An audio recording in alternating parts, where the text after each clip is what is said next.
അസ്സലാമു അലൈക്കും വറഹ്മത്തുള്ളാഹി വബറകാതുഹു. ബിസ്മില്ലാഹി വൽഹംദുലില്ലാ വസ്സലാത്തു വസ്സലാമു അലാ അഷ്റഫി റസൂലില്ലാ വഅലാ ആലിഹി വസഹ്ബിഹി അൽഫായിസീന ബിറിളല്ലാഹ് അമ്മാ ബഅദ്. സ്നേഹബഹുമാനങ്ങൾ നിറഞ്ഞ സഹോദര സഹോദരിമാരെ, SKSSF കുന്നംകുളം മേഖല യൂട്യൂബ് ചാനലിലൂടെ ഫിത്ർ സക്കാത്തിനെ കുറിച്ച് പഠിക്കാനുള്ള ഒരവസരം ഒരുക്കുകയാണിവിടെ. പരിശുദ്ധ റമളാൻ വിട പറയുന്നതോടുകൂടി വിശ്വാസികളിലേക്ക് കടന്നു വരുന്ന വളരെ പ്രധാനപ്പെട്ട ഒരു കർമ്മമാണ് ഫിത്ർ സക്കാത്ത് എന്ന് പറയുന്നത്. ശരീരത്തിൻ്റെ സക്കാത്താണ്. ഇത് മിക്ക ആളുകൾക്കും ഈ സക്കാത്ത് കൊടുത്തുവിട്ടൽ അനിവാര്യമാണ്. സമ്പത്തിൻ്റെ സക്കാത്തുണ്ട്, സക്കാത്തുൽ മാൽ. അത് സാമ്പത്തികമായി ശേഷിയുള്ളവർ കൃത്യമായ അളവിൽ അവരുടെ കയ്യിൽ സമ്പത്തുണ്ടെങ്കിലാണ് അതിൻ്റെ നിശ്ചിത ഭാഗം പാവങ്ങൾക്ക് കൊടുക്കേണ്ടത്. എന്നാൽ ഫിത്ർ സക്കാത്ത് എന്നുള്ളത് പെരുന്നാളിൻ്റെ പകലിലും തുടർന്നു വരുന്ന രാത്രിയിലും തനിക്കും താൻ ചെലവ് കൊടുക്കൽ, അഥവാ തൻ്റെ ഭാര്യക്കും തൻ്റെ മക്കൾക്കും, ഇനി പാവങ്ങളായ മാതാപിതാക്കളുണ്ടെങ്കിൽ അഥവാ തൻ്റെ ആശ്രിതർക്കും അവർക്കാവശ്യമായ ഭക്ഷണം, പാർപ്പിടം, അതുപോലെ തന്നെ വസ്ത്രം, ഇത് കഴിച്ച് പെരുന്നാളിൻ്റെ പകലിലും തുടർന്നു വരുന്ന രാത്രിയിലും ബാക്കി മിച്ചമുണ്ടെങ്കിൽ അവർ ഫിത്ർ സക്കാത്ത് കൊടുക്കൽ അനിവാര്യമാണ്. മുത്തുനബി സല്ലല്ലാഹു അലൈഹി വസല്ലമ തങ്ങൾ ഇതേക്കുറിച്ച് പറയുന്നത് സക്കാത്തുൽ ഫിത്ർ, ഫിത്ർ സക്കാത്തിനെ കുറിച്ച് പറയുന്നുണ്ട്. തുഹറത്തുൽ ലിസായിമി മിനൽ ലഗ്വി വറഫസ്. നോമ്പിൽ എന്തെങ്കിലും അനാവശ്യ സംസാരങ്ങളോ പ്രവർത്തനങ്ങളോ അതുമൂലം നോമ്പിൻ്റെ ചൈതന്യത്തിൽ എന്തെങ്കിലും തകരാറ് പറ്റിയിട്ടുണ്ടെങ്കിൽ അതിൽ നിന്ന് ശുദ്ധീകരിക്കാനുള്ള മാർഗമാണ്. വതുഅമത്തുൽ ലിൽ മസാക്കീൻ, പാവങ്ങൾക്കുള്ള ഭക്ഷണവുമാണ് എന്ന് മുത്തുനബി സല്ലല്ലാഹു അലൈഹി വസല്ലമ തങ്ങൾ പറയുന്നുണ്ട്. ഇമാം ഷാഫിഈ റഹിമഹുല്ലാ അവരുടെ ഉസ്താദ് ഇമാം മക്കീ റളിയല്ലാഹു അൻഹു പറയുന്നുണ്ട്, നിസ്കാരത്തിലെ സഹവിൻ്റെ സുജൂദ് പോലെയാണ് നോമ്പുകാരന് ഫിത്ർ സക്കാത്ത് എന്നുള്ളത്. നോമ്പിലെ പോരായ്മകൾ പരിഹരിക്കാനുള്ളതാണ് ഫിത്ർ സക്കാത്ത്. അത് അനിവാര്യമായും ഓരോരുത്തരും കൊടുക്കേണ്ടതാണ്. ഫിത്ർ സക്കാത്തിൻ്റെ സമയം എപ്പോഴാണ്? ഫിത്ർ സക്കാത്ത് നിർബന്ധമാകുന്നത് റമളാനിൻ്റെ അവസാന സമയം എന്ന് പറഞ്ഞാൽ ശവ്വാലിൻ്റെ പിറ കാണുന്ന ആ സമയം, റമളാൻ 29 വിട പറയുന്ന ആ ഒരു സൂര്യാസ്തമയ സമയം. ആ സമയത്ത് ആരാണോ ജീവിച്ചിരിക്കുന്നത് അവർക്കാണ് ഫിത്ർ സക്കാത്ത് നിർബന്ധം.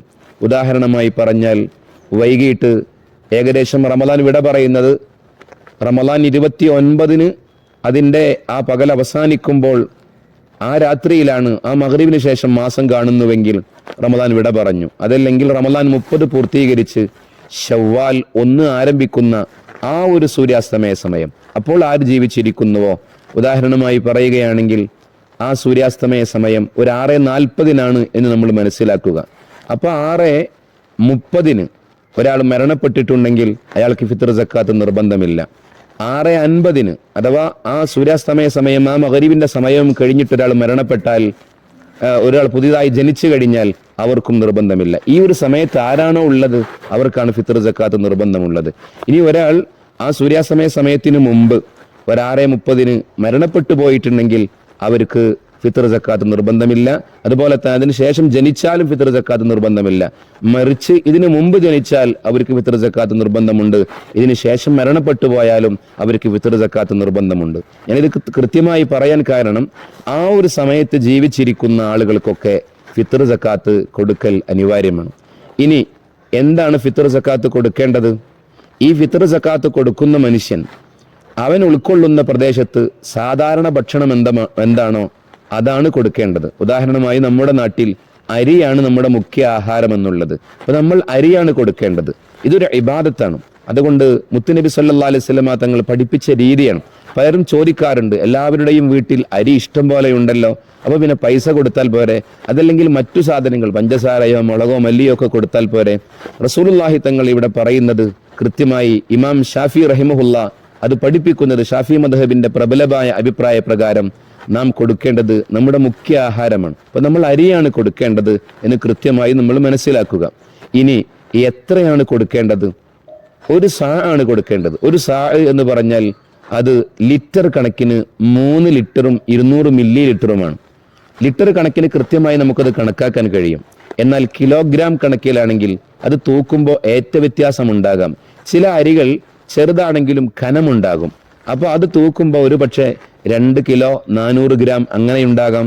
അതുപോലെ തന്നെ 2 കിലോ 500 ഗ്രാം എന്നിങ്ങനെ ഉണ്ടാകാം. 2 കിലോ 600 ഗ്രാം ഉണ്ടാകാം. കൃത്യമായി നമ്മൾ പഠിക്കുമ്പോൾ 3 ലിറ്ററും 200 മില്ലി ലിറ്ററുമാണ് ലിറ്റർ കണക്കിൽ മനസ്സിലാക്കാം. കിലോഗ്രാമിൽ അരിയുടെ തൂക്കത്തിനനുസരിച്ച് വ്യത്യാസമുണ്ടാകും. സൂക്ഷ്മതക്ക് ഒരു 3 കിലോ എങ്കിലും കൊടുക്കലാണ് നല്ലത് എന്ന് ഇവിടെ മനസ്സിലാക്കാൻ സാധിക്കും. ഇനി റസൂലുള്ളാഹി സ്വല്ലല്ലാഹി അലൈഹി വസല്ലമ തങ്ങളുടെ ആ മുദ്ദുപാത്രം കൃത്യമായതേക്കുറിച്ച് പഠിച്ചിട്ട് മുദ്ദുൻ നബി എന്ന പേരിൽ ഒരു പാത്രം ഇറങ്ങുന്നുണ്ട്, വിപണിയിൽ നമുക്ക് ലഭ്യമാകും. അങ്ങനെയുള്ള ആ മുദ്ദുപാത്രത്തിൽ 4 മുദ്ദ് അളന്നെടുത്താൽ ഒരു സാ ആകും. 4 മുദ്ദുകൾ കൂടുമ്പോഴാണ് ഒരു സാ എന്ന് പറയുന്നത്. ആ ഒരു സാ ഓരോരുത്തരും അവർക്ക് വേണ്ടി കൊടുക്കണം. അപ്പോൾ ഞാൻ കൊടുക്കേണ്ടത് എനിക്ക് വേണ്ടിയും എൻ്റെ ഭാര്യ അതുപോലെ തന്നെ എൻ്റെ മക്കള് അവർക്ക് വേണ്ടി ഞാൻ കൊടുക്കണം. ഇനി ഇത് കൊടുക്കേണ്ട സമയം എപ്പോഴാണ്? പെരുന്നാൾ ദിവസം സൂര്യോദയം മുതൽ പെരുന്നാൾ നിസ്കാരത്തിലേക്ക് ഇമാമ് പ്രവേശിക്കുന്നത് വരെയാണ് ഇതിൻ്റെ ഏറ്റവും ശ്രേഷ്ഠമായ സമയം. എന്നാൽ പെരുന്നാളിൻ്റെ ആ സമയം ആരംഭിക്കുന്നത് റമദാൻ വിട പറയുന്നതോടുകൂടെ, അഥവാ റമദാനിൻ്റെ അവസാന സമയം മുതൽ ഇത് കൊടുത്തു തുടങ്ങാവുന്നതാണ്. ഇത് പെരുന്നാളിൻ്റെ ദിവസത്തിലെ മഗ്രിബ് അഥവാ പെരുന്നാൾ എന്നാണോ ആ ദിവസം അസ്തമിക്കുന്നതോടുകൂടെയുള്ള ആ സമയം, അതിനെ തൊട്ടും പിന്തിപ്പിക്കാതിരിക്കലാണ് വളരെ ശ്രദ്ധിക്കേണ്ട കാര്യം.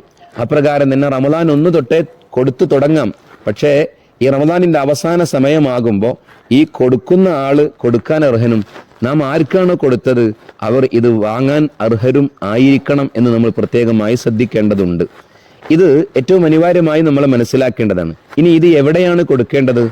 നമ്മൾ എവിടെയാണോ ഉള്ളത് ഈ സൂര്യാസ്തമയ സമയത്ത് അഥവാ റമദാനിൻ്റെ അവസാനം അങ്ങ് വിട പറഞ്ഞ് പെരുന്നാളിൻ്റെ ആദ്യ സമയം തുടങ്ങുന്ന ആ സമയത്ത് നമ്മൾ എവിടെയാണോ ഉള്ളത് അവിടെയാണ് കൊടുക്കേണ്ടത്.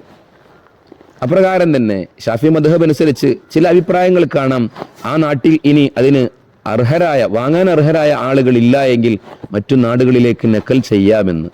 ആ അഭിപ്രായം അനുസരിച്ച് ഗൾഫിലുള്ള സഹോദരന്മാർ അവിടെ അത് കൊടുത്താൽ കൃത്യമായി വാങ്ങാൻ അർഹരായ ആളുകളില്ല എങ്കിൽ അർഹരാരാണ്? വിശുദ്ധ ഖുർആനിൽ അള്ളാഹു പറയുന്നുണ്ട്, ഇന്നമസ് സദഖാതു ലിൽ ഫുഖറാഇ വൽ മസാകിൻ എന്ന് പറഞ്ഞ് 8 വിഭാഗം ആളുകളെ കുറിച്ച് പറയുന്നുണ്ട്. പരമദരിദ്രരായ ആളുകൾ ഫഖീറുമാർ, അതുപോലെ തന്നെ ദരിദ്രർ മിസ്കീനുമാർ, അതുപോലെ തന്നെ അള്ളാഹുവിന്റെ മാർഗത്തിൽ യുദ്ധം ചെയ്യുന്നവർ, സക്കാത്തിന്റെ നാട്ടിലൂടെ യാത്ര ചെയ്യുന്നവർ, കടക്കാർ, പൊതുവിശ്വാസികൾ, സ്വതന്ത്രപത്രം എഴുതപ്പെട്ട മോചനപത്രം എഴുതപ്പെട്ട അടിമ, ഇങ്ങനെ 8ഓളം വിഭാഗം പറയുന്നുണ്ട്. ഇതിൽ നമ്മുടെ നാട്ടിൽ എത്തിക്കുന്ന ഇതിൽ അർഹരായ ആളുകൾ ആരാണോ അവർക്കാണ് കൊടുക്കേണ്ടത്. അവരിനി ആ നാട്ടിലില്ല എങ്കിൽ മറ്റൊരു നാട്ടിലേക്ക് അത് നീക്കം ചെയ്യാം. ആ അഭിപ്രായം അനുസരിച്ച് ഗൾഫിലുള്ള സഹോദരന്മാർക്ക് അങ്ങനെയാണെങ്കിൽ അവരുടെ ഫിത്ർ സക്കാത്ത് നാട്ടിൽ കൊടുക്കാം എന്ന് മനസ്സിലാക്കാൻ സാധിക്കും. ഇവിടെ നമ്മൾ കൃത്യമായി തിരിച്ചറിയേണ്ടത് നമ്മൾ ഉൾക്കൊള്ളുന്ന നാട്, നമ്മൾ ആ സമയത്ത് ഏത് നാട്ടിലാണോ ആ നാട്ടിലാണ് ഫിത്ർ സക്കാത്ത് കൊടുക്കേണ്ടത്. ഇത് റമദാൻ വിട പറയുന്നതോടുകൂടി പെരുന്നാളിന്റെ സമയം ആരംഭിക്കുന്ന ആ ഒരു സന്ദർഭത്തിൽ വിശ്വാസികളെ നമ്മിലേക്ക് നിർബന്ധമാകുന്ന ഒരു കർമ്മമാണ്. വിശുദ്ധ ഖുർആനിൽ അല്ലാഹു റബ്ബുൽ ഇസ്സത്ത് പറയുന്നുണ്ട്, ഖദ് അഫ്ലഹ മൻ തസക്ക, ആത്മാവിൻ്റെ പരിശുദ്ധി നേടിയവൻ വിജയിച്ചിരിക്കുന്നു. ഫിത്ർ സക്കാത്തിലൂടെ പരിശുദ്ധി നേടിയവൻ വിജയിച്ചിരിക്കുന്നു എന്ന അർത്ഥതലങ്ങളിൽ പോലും ഇത് വിശദീകരിക്കപ്പെടുന്നുണ്ട്. അപ്പോൾ ഒരു മനുഷ്യന് വിജയിക്കാനുള്ള ഏറ്റവും നല്ല മാർഗമാണ്. മുത്തുനബി സല്ലല്ലാഹു അലൈഹി വസല്ലമ തങ്ങൾ പഠിപ്പിക്കുന്നുണ്ട്, ശരീരത്തെ ശുദ്ധീകരിക്കാൻ ഫിത്ർ സക്കാത്ത് കാരണമാണ്. നരകം ഹറാമാകാൻ, സ്വർഗം നിർബന്ധമാകാൻ ഫിത്ർ സക്കാത്ത് കാരണമാണ്. ഒരുപാട് മഹത്വങ്ങൾ പറയുന്നുണ്ട്. പെരുന്നാളിൻ്റെ സന്തോഷ സുദിനം വരുമ്പോൾ പാവങ്ങളായ ആളുകൾക്ക് കൂടി ആ പെരുന്നാൾ ആഘോഷിക്കുവാനുള്ള വഴിയാണ് ഫിത്ർ സക്കാത്ത് ഒരുക്കുന്നത്. അള്ളാഹു റബ്ബുൽ ഇസ്സത്ത് അതിൻ്റെ പരിശുദ്ധി ഉൾക്കൊണ്ട് ജീവിതം ക്രമീകരിച്ച് നന്മയിലൂടെ മുന്നേറാൻ അള്ളാഹു നമുക്ക് തൗഫീക്ക് നൽകട്ടെ.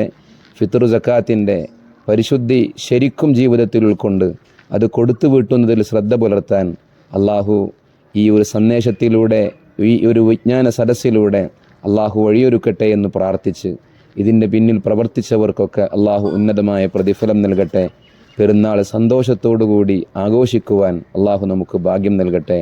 റബ്ബന തഖബ്ബൽ മിന്ന ഇന്നക അൻത സമീഉൽ അലീം വതുബ് അലൈനാ ഇന്നക അൻത തവ്വാബുർ റഹീം. ആമീൻ ബിറഹ്മതിക യാ അർഹമർ റഹീമീൻ.